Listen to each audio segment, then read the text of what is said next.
بندہ جس سے پیار کرتا ہے نا، وہ بندہ کبھی کبھی پھر پیار کا فائدہ ناجائز بھی اٹھاتا ہے، کبھی کبھی یہ بھی نقصان لوگ کرتے ہیں۔ پہلی بات تو یہ کہ جب پیار ہو جائے تو اس کا فائدہ جائز بھی نہیں اٹھانا چاہیے۔ جس نے فائدہ اٹھا لیا تو اس نے تو استعمال کیا نا۔ تو ہوتا ہے ہمارے گھروں میں کہ اگر بچہ اماں کے قابو میں تو پھر اماں جو دل کرتا ہے کراتی ہے، اور جو اس کو کہہ دیتی ہے پھر وہ کہتا ہے اوہو میری اماں نو آکھیا ہے، پھر وہ ڈنڈا اٹھا لیتا ہے، آؤ دیکھتا ہے نہ تاؤ دیکھتا ہے۔ یہ بھی ایموشنل کرنا ہے، کر لیتے ہیں لوگ۔ بیٹی کو بھی پتہ چل جائے نا ابا میری بات مانتا ہے، تو وہ سارے بچے کہنا سیر کرنے جانا ہے تو ابا جی کو کون منائے گا، تو کہتی ہے تسی چپ کر جاؤ، ابا جی کو میں بات کروں، اسے پتہ ہے میرے سے پیار کرتا ہے۔ اب بات کو سمجھ لیں، یہ ایک ایموشنل کرنے کا طریقہ ہوتا ہے، لوگ کر لیتے ہیں، اور وہ بندہ چونکہ پیار کر رہا ہوتا ہے تو پیار کرنے والا بہرحال کہیں نہ کہیں پھر قابو آ جاتا ہے۔ وہ استعمال بھی ہو تو ہو جاتا ہے، لیکن وہ بندہ ٹھیک ہوتا ہے، کیونکہ وہ استعمال ہو بھی رہا ہے تو ہو تو پیار میں رہا ہے نا، پیار میں ہو رہا ہے نا۔ سمجھ لیں میری بات کو۔ حضرت سعد بن نبی وقاص رضی اللہ تعالیٰ عنہ کا نا اپنی ماں سے بڑا پیار تھا، بڑا پیار تھا اپنی والدہ سے۔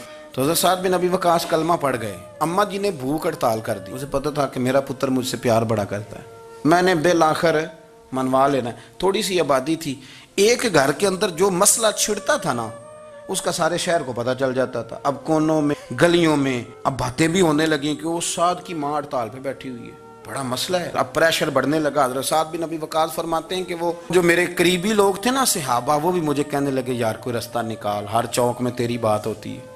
کہتے ہیں میں گھر جاتا تو گھر والے، بہن، بھائی، بچے، باپ سارے کہتے ہیں یار تیری ماں مر جائے گی۔ اب بہت بڑا ایشو ہے، ہم یہ کہہ دیتے ہیں کہ انہوں نے قربانیاں بڑی دی، لیکن آپ ذرا بات کو سمجھے نا کہ اماں بھوک ہڑتال پہ بیٹھ جائے، ایک انسان کہاں کھڑا ہو جائے گا؟ بدنامی الگ ہے، بیس الگ ہے، سیانہ بندہ، مالدار، وزادار، قبیلے والا۔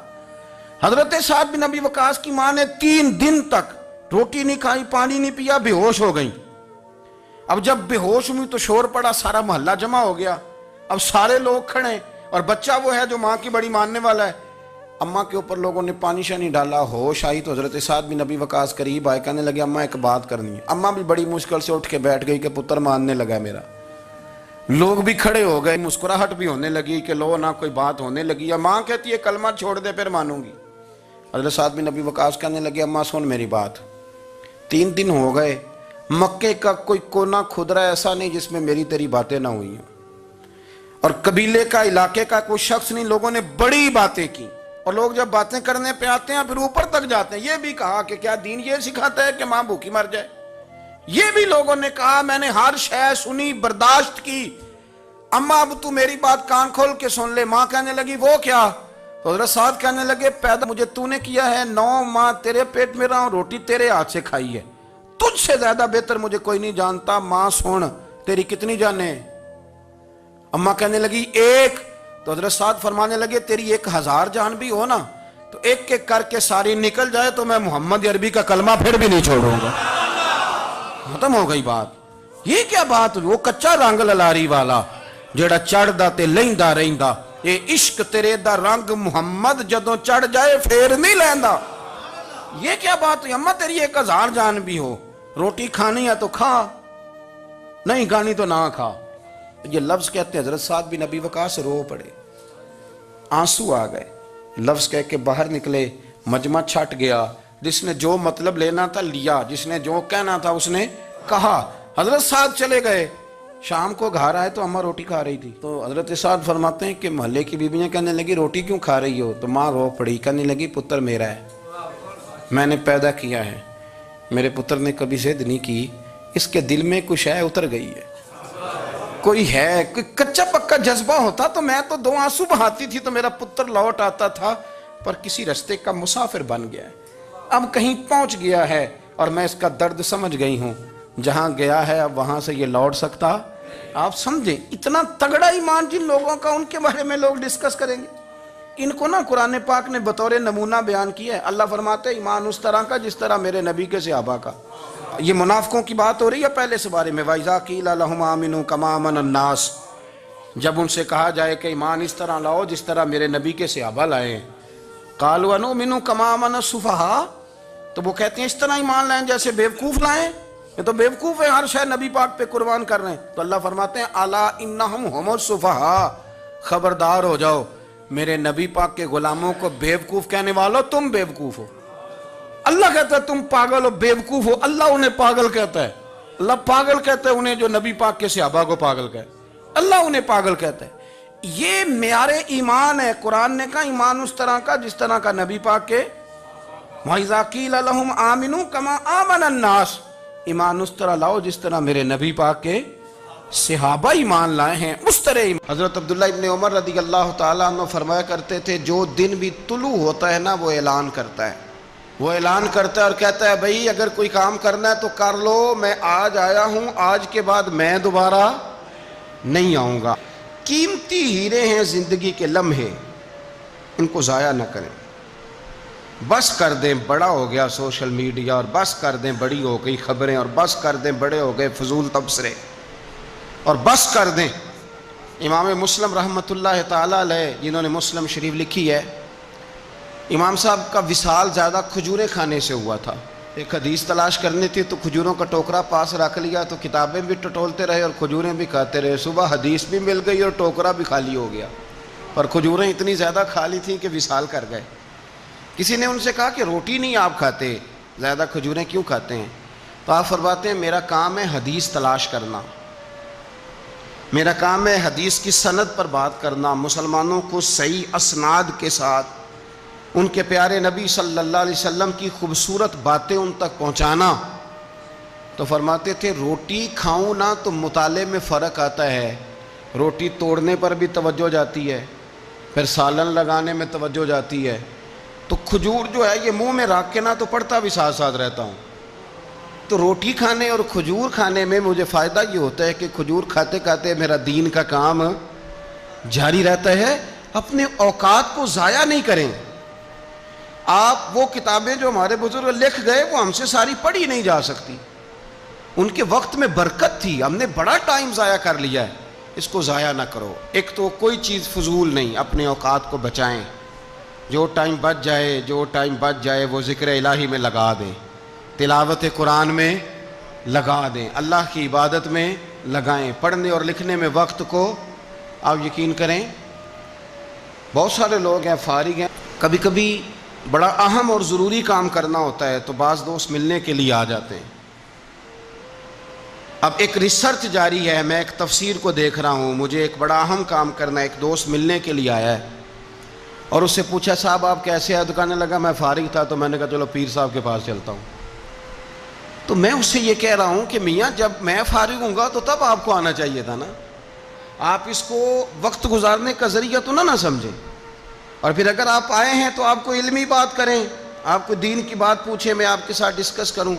آپ اگر آ کے اپنے محلے کے کونسلر کی بات چھیڑیں گے تو نہ وہ ہمارے کہنے سے سیدھا ہوا ہے اور نہ اس نے ہونا ہے. تو ہم نے فضولیات میں، ابحاث میں، بحثوں میں الجھ کر ٹائم ضائع کیا.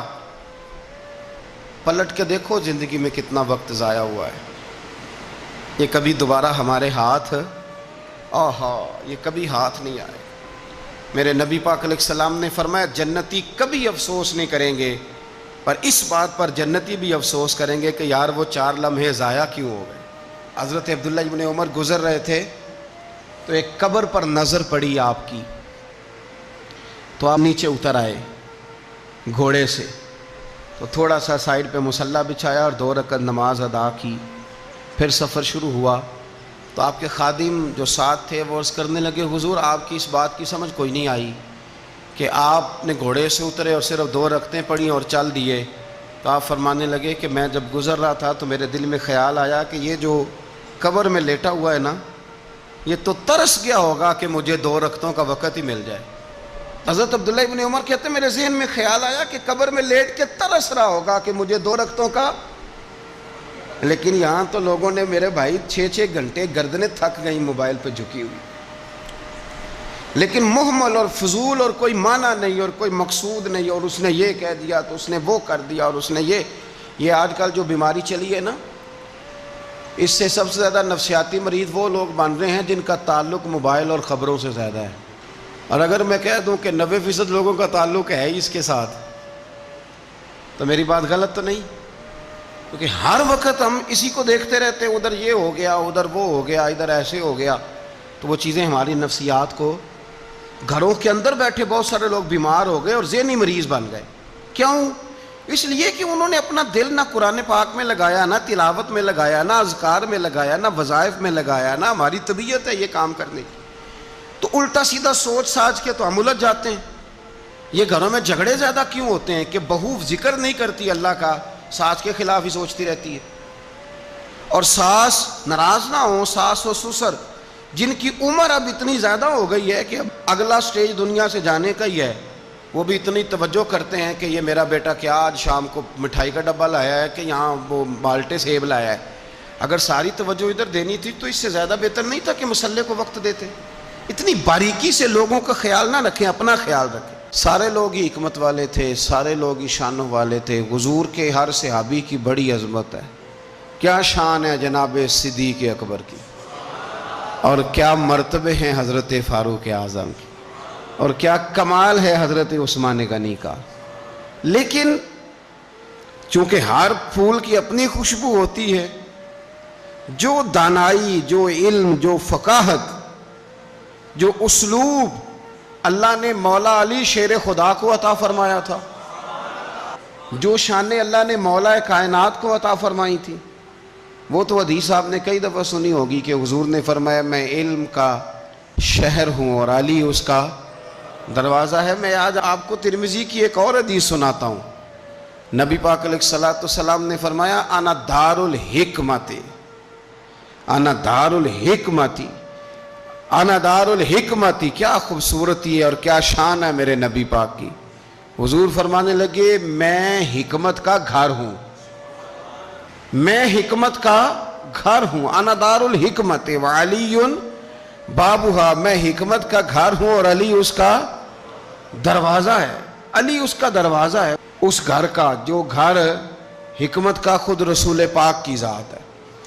تو حضرت مولا علی شیر خدا کرم اللہ تعالی وجہ الکریم کو اللہ تبارک و تعالی نے حکمت عطا فرمائی، دانائی عطا فرمائی، اللہ نے شانیں عطا فرمائی، ان کو اللہ تبارک و تعالی نے مرتبوں سے نوازا۔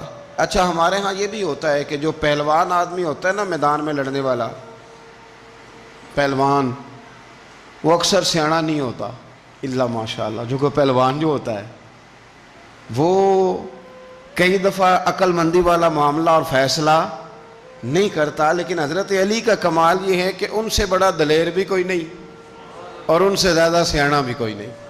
حضرت علی شیر خدا اتنی شانوں اور مرتبوں والے آدمی تھے کہ دلیری بھی سب سے زیادہ اور عقل بھی۔ حضرت عبداللہ ابن مسعود رضی اللہ تعالیٰ عنہ فرماتے ہیں کہ اگر حکمت کے 10 حصے کیے جائیں نا دانائی کے، تو اللہ نے 9 حصے مولا علی کو عطا فرمائے تھے اور 1 حصہ باقی ساری کائنات کو عطا فرمایا۔ بڑے فہم والے، فراست والے، دانائی۔ ایک بندہ آ گیا، غیر مسلم تھا، تو کہنے لگا میرے کچھ سوالوں کے جواب ہیں پر کسی نے دیے نہیں کبھی۔ پہیلیاں ہوتی ہیں نا کچھ لوگوں کے، سوال اور ہوتا ہے پر پہیلی تو بعض لوگوں نے پہیلیاں، لیکن جن کو اللہ فہم کی دولت دے نا ان کے سامنے بھی پھر کوئی پہیلی نہیں رہتی، کوئی راز نہیں رہتا۔ تو جب اس نے آ کے بہت بڑا دعویٰ کیا کہ اگر کوئی میرے سوال کا جواب دے تو میں مان جاؤں، تو پھر مسلمانوں نے کہا کہ نہیں، تو نے بڑا ہی دعویٰ کر دیا ہے، تو شے ہی کوئی نہیں، وہاں تو بڑے مان گئے، تو ہمارے ساتھ۔ حضرت مولا علی شیر خدا کے پاس لے گئے تو اس نے بڑے مشکل سوال کیے۔ پہلی بات وہ کہنے لگا آپ مجھے 2 ایسے دوست بتائیں جن میں کبھی لڑائی نہیں ہوئی۔ تو حضرت علی کہنے لگے تو بڑے دعوے کر رہا تھا کہ میں بڑے لمبے سوال پوچھوں گا۔ وہ 2 دوست جن میں کبھی لڑائی نہیں ہوئی وہ جسم اور روح ہیں بھی اکٹھے ساتھ رہتے، دوست بھی ہیں، پر کبھی آپس میں لڑائی، بڑے گناہ کرتا ہے جسم پر، روح ناراض نہیں ہوتی، وہ ساتھ ہی رہتی ہے۔ اس کی آنکھیں کھل گئیں، اس کو تو کبھی جواب ہی نہیں ملا تھا۔ کہنے لگا اچھا وہ 2 ایسے دوست پھر بتائیں جن میں کبھی صلح نہیں ہوئی۔ تو فرمایا وہ موت اور حیات ہیں، جب موت آتی ہے تو پھر زندگی باقی ان کی صلح نہیں ہو سکتی، اکٹھے رہ ہی نہیں سکتے۔ اللہ اکبر۔ وہ کہنے لگا یہ تو کمال ہو گئی، اب وہ ذہن کھل گیا۔ کہنے لگا جی اور پوچھ لوں؟ فرمایا تیرا ہی دعویٰ تھا 2 پوچھنے، میں تیار ہوں، تو 100 بھی پوچھ۔ کہنے لگا وہ بی بی جس نے چند لمحوں میں بچہ پیدا کر دیا، فرمایا یہ بھی کوئی مشکل بات ہے؟ وہ حضرت مریم ہے، ایک منٹ میں حاملہ ہوئی تھی، اگلے منٹ میں اللہ تعالیٰ نے انہیں تھوڑی سی تکلیف سے گزارا اور اگلے منٹ میں حضرت عیسیٰ پیدا ہو گئے. کوئی مشکل بات ہے؟ کہنے لگا جی وہ دو چیزیں جو حرکت نہیں کرتی، فرمایا یار جلدی پوچھ، ٹائم نہ ضائع کر، جلدی پوچھ. وہ دو چیزیں جو حرکت نہیں کرتی وہ زمین آسمان ہے. اس نے کہا وہ دو چیزیں جو ٹھہرتی نہیں، فرمایا وہ سورج اور چاند ہے جو حرکت ہی کرتے رہتے. کہنے لگے اچھا وہ بتائیں جی جو کھا تو بڑا کچھ کیا پر پیا اس نے کچھ بھی نہیں. تو حضرت علی فرمانے لگے وہ حضرت موسیٰ علیہ السلام کا عصا ہے، جادوگروں کے سانپ سارے ہی کھا گیا پر پانی کا گھونٹ بھی نہیں پیا. حد ہو گئی. وہ شخص کہتا ہے علی کے جواب نے، مولا علی شیر خدا کے جوابات نے میرے اندر ہیجان پیدا کر دیا. میں نے فوراً کہا بتائیں وہ شخص جو کوئی شے نہیں. تو حضرت علی کہنے لگے جو میرے نبی کا کلمہ نہ پڑھے وہ کوئی شے نہیں. کہنے لگے وہ بتائیں جو بڑی شے ہو. فرمایا جو چاہے کہ اس کی عزت کعبے سے بھی زیادہ ہو جائے اور وہ بڑی شے بن جائے تو وہ محمد عربی کا کلمہ پڑھ جائے. گنجا تھا، کوئی شے نہیں تھی، سر پہ بال بھی نہیں تھے، رویا کرتا. اللہ تعالیٰ نے فرشتے کو بھیجا تجھے کیا چاہیے؟ تو کہنے لگا بال آ جائیں اور تھوڑا مال آ جائے. فرشتے نے ہاتھ پھیرا تو بال بھی آ گئے تو بکریاں بھی آ گئیں، لائنیں لگ گئیں، مال ہی مال ہو گئے. دوسرے کے پاس گیا، وہ کوڑا تھا، اس کو جا کے کہا کیا چاہیے؟ کہنے لگا شفا ہو جائے اور کچھ اللہ تعالیٰ آسانی کر دے. شفا بھی ہو گئی، گائیں بھی دے دی، بھینسیں بھی دے دی، مال ہی مال ہو گئی. پھر ایک کے پاس گیا، وہ اندھا تھا، تجھے کیا چاہیے؟ اس نے کہا آنکھیں ملنے اور کچھ ساتھ اللہ مال دے دے. اونٹ ہی اونٹ ہو گئے. جب بڑا نواز دیا تو پھر مالک نے امتحان لینے کا ارادہ کیا. یاری تیری سونا ہے پر آزمائشاں بھی تیریاں اگ، آزمائشاں تیریاں، صحیح کہہ رہا ہوں، آزمائشاں تیریاں، یاری تیری سونا ہے پر آزمائشاں تیریاں. اے سونا پرکھیا جامدائی پہلو نال لگاں دے لگ. اللہ نے فرمایا آزمائش کرو. سب سے پہلے گنجے کے پاس آئے، اسے کہا اللہ کے رستے میں کچھ دیکھنے لگا، میرے خرچے ہی بڑے، دیکھو تو صحیح کتنی مشکل میں وقت گزارتا ہوں، حال ہی کوئی نہیں. تو اس نے کہا میں نے تو سنا ہے تو گنجا اور بھوکا ننگا تھا. کہنے لگا میں تو جدی پشتی رئیس اعظم ہوں، تجھے کس پاگل نے کہا ہے بھاگ جا؟ اس نے کہا اچھا جیسے تو تھا ویسے ہی ہو جائے. کھیت کھلیان اجڑ گئے، پھر سے گنجا ہو گیا. حضور علیہ السلام فرمانے لگے، پھر وہ اس کے پاس گیا جو کوڑا تھا، اسے کہا کچھ دے. کہنے لگا خرچے ہی بڑے. اب پوچھ لیں کسی امیر آدمی سے، کہے گا چکی کے نیچے ہاتھ ہے میرا، میرے سے زیادہ تو اب پریشان بندہ ہی کوئی نہیں. کیا بتاؤں آپ کو، اتنا ٹیکس ہے، اتنا جرمانہ ہے، فلانی شے، بڑا کچھ گنواتے ہیں لوگ. اس نے کہا میں نے تو سنا تو پہلے کوڑا تھا. اس نے کہا جا دوڑ جا، میں تو رئیس اعظم ہوں، دادا بھی پردادا بھی اور ساری نسل ہی. اس نے کہا اچھا جیسے تو تھا ویسے ہی ہو جائے. پھر وہ گیا اندھے کے پاس اور جا کے کہا اللہ کے نام پہ کچھ دے. تو کہنے لگا رب کے نام پہ؟ یہ کھڑے ہیں اونٹ، جتنے تیرے دل کرے لے جا. اس نے کہا کیا معنی اس بات کا؟ کہنے لگا یار تجھے کیا بتاؤں، میں تو اندھا تھا، میں نے تو کبھی دنیا دیکھی نہیں تھی. پھر اس کریم نے فضل کیا تو مجھے بڑا کچھ دکھایا. میں کیا بتاؤں، میرا دل کر رہا ہے کہہ دوں کہ پھر اس نے کعبہ دکھایا، پھر اس نے روضہ رسول دکھایا، پھر اس نے ریاض الجنہ کے سجدے دکھائے، پھر اس نے اپنے محبوب کے دروازے کی رونقیں دکھائیں. اس نے بڑا کچھ دیا، اس نے بڑا نوازا. میرے پاس تو شاید میں بدکار پرانا خادم، کسے در ملی نہ ٹوئی. اے واصف یار نے نظر جو کی تھی پھر واصف ہی ہوئی. یہ تو اس کا کرم ہوا. تو یہ وہ کہنے لگا تو اللہ کے نام پہ جان مانگ، میں وہ بھی دینے کو تیار. میرے پاس تو شے ہی کوئی نہیں تھی، مجھے تو اپنا پتہ ہے، میں تو کوئی شے نہیں تھا، کچھ نہیں تھا میرے پاس. یہ تو ان کا کرم ہے کہ رخ ان کا ادھر ہے. اور مختصر سی میری کہانی ہے، یہ جو بھی ہے ان کی مہربانی ہے.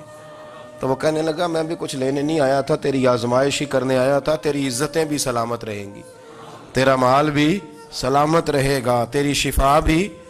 اپنی زندگی میں کبھی بھی اللہ کی بارگاہ سے توجہ ادھر ادھر نہ کریں. چھوڑیں لوگ کیا کر رہے ہیں، دنیا کیا کہہ رہی. کبھی بھی اپنی توجہ دائیں. ہمارا یہ مسئلہ بن گیا کہ ہماری سیاست ہے، ہماری دنیا داری ہے، ہم بندوں کو راضی کرنا چاہتے ہیں. ہم دیکھتے ہیں کون کس طرح، اور آپ یقین کریں آپ تھک جائیں گے، بندے راضی نہیں ہوں گے، وہ نہیں راضی ہوتے. آپ ان کو منا کے لائیں گے تو ادھر والے نکل جائیں گے، ادھر کو منائیں گے تو ادھر والے نکل جائیں گے. اس چکر سے باہر آئیں، اس رب کو راضی کریں جو فرماتا ہے ان الذین آمنوا وعملوا الصالحات سیجعل لهم الرحمن ودا. فرمایا تو ایمان لانے کے بعد نیک عمل کر، میں لوگوں کے دلوں میں تیری محبت پیدا کر دوں. رحمان لوگوں کے دلوں میں محبت ڈال دے گا، اللہ لوگوں کے دلوں میں۔ اپنی نظر ہمیشہ اپنے رب پہ رکھیں، اتنی لمبی چوڑی دنیا داروں سے امیدیں نہ وابستہ کریں۔ میں نے دیکھا ہے لوگ کاسا لیسی کرتے ہیں، کبھی اس کے دروازے پہ کبھی اس کے دروازے پہ، ان چکروں سے باہر آئیں اور اپنے رب کی بارگاہ کی طرف توجہ کریں، استغفار شوق سے پڑھا کریں۔ اور اکیلے میں اکیلے میں رئیس المتکلمین مولانا نقی علی خان صاحب رحمۃ اللہ نے لکھا ہے کہ فرعون 500 سال حکومت کر گیا۔ فرماتے اصل وجہ یہ تھی کہ دنیا جب سو جاتی تھی نا تو اوپر چادر لے کے تو مصلے پہ بیٹھ جاتا تھا اور ہاتھ باندھ کے کہتا تھا رب تو ہی ہے، میرا پردہ نہ کھولنا، مالک تو ہی ہے، کرم نوازی کرنا، میری پکڑ نہ کرنا۔ وہ بے ایمان ہو کے اگر 500 سال ہاتھ باندھے تو گزارا کر لیتا ہے، تو ایماندار ہے۔ پر مسئلہ یہ ہے کہ تو رات کو بکل مار کے ہاتھ نہیں نہ باندھتا، تو منت نہیں کرتا، تو استغفار نہیں کرتا۔ توبہ کریں تو بچے رہیں۔ وہ اتنی لمبی حکومت کر گیا چونکہ رات کو کہتا تھا مالک رب تو ہی ہے، لیکن مہربانی فرما، میری پکڑ نہ فرما، تو اللہ نے تو اس کو مہلت دے دی۔ کافروں کو آج بھی مہلت دی ہوئی نہیں رب نے؟